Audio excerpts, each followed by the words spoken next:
किसान की शिकायत। हिंदी कहानी। एक बार एक किसान कभी आने वाले आंधी तूफान, ओलावृष्टि, तेज धूप इत्यादि से परेशान हो गया, क्योंकि कभी कभी फसल ज़्यादा खराब हो जाती थी। इसीलिए वह परेशान होकर ईश्वर से शिकायत करने लगा। किसान बोला, आप ईश्वर तो हैं, लेकिन फसल को कब क्या चाहिए इसकी जानकारी नहीं है। जिसकी ज़रूरत भी नहीं होती वह भी देते रहते हैं। इसीलिए आपसे मैं विनती करता हूँ कि आप मुझे एक मौका दीजिए, मेरे कहे अनुसार मौसम कीजिए, फिर हम सब किसान अन्न के भंडार भर देंगे। ईश्वर मुस्कुराए और बोले, ठीक है, आज से तुम्हारे अनुसार मौसम रखूंगा। किसान खुश हो गया।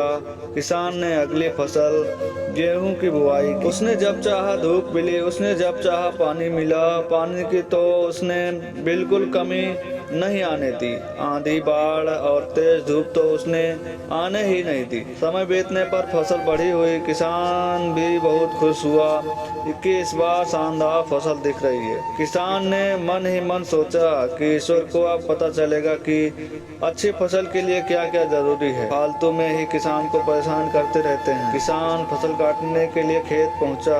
गेहूं के पौधे के बालियों को हाथ लगाया तो उसके पैरों तले जमीन खिसक गई। उसने देखा कि किसी भी पौधे की बालियों में एक दाना नहीं था। किसान दुखी हो गया और बोला, हे ईश्वर, ऐसा क्यों हुआ?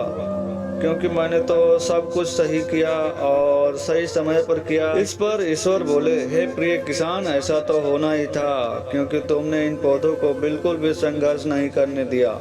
इन्हें तो ना तो तेज धूप में तपने दिया, ना ही आंधी तूफान का सामना करने दिया। इन्हें किसी भी प्रकार की चुनौतियों का सामना नहीं करने दिया। इसीलिए बाहर से भले ही अच्छे दिख रहे हों, लेकिन अंदर से बिल्कुल खोखले हैं। इनके अंदर कुछ भी दाने नहीं हैं। पौधे जब विभिन्न चुनौतियों का सामना करते हैं तो इनमें ऊर्जा पैदा होती है। यह ऊर्जा उनके अंदर ही सामर्थ पैदा करती है जिनके लिए वह बने हैं। दोस्तों, ठीक इसी प्रकार जब इंसान संघर्ष से नहीं गुजरता है, वह आदमी खोखला रह जाता है। जीवन की चुनौतियां ही उसके लिए उन्नति के नए रास्ते खोल देती हैं और आदमी को मजबूत और प्रभावशाली बनाती हैं। इसीलिए आपके भी जीवन में मुसीबतें या चुनौतियां आए तो घबराना मत। ये आपको बिखेरने के लिए नहीं, निखारने के लिए आई हैं। तो दोस्तों, कैसा लगा ये कहानी? मैं आशा करता हूँ आप लोग को ज़रूर हमारी कहानी पसंद आई होगी, और अगर पसंद आई होगी तो आप लोग जो है चैनल को सब्सक्राइब कर लीजिए, बेल आइकन दबाएं, जिससे हम लोग नेक्स्ट वीडियो अपलोड करें तो आप लोग को नोटिफिकेशन सबसे पहले मिले। तो मिलते हैं नेक्स्ट कहानी में। तब तक के लिए आप लोग जहाँ पर रहिए, स्वस्थ रहिए, मस्त रहिए।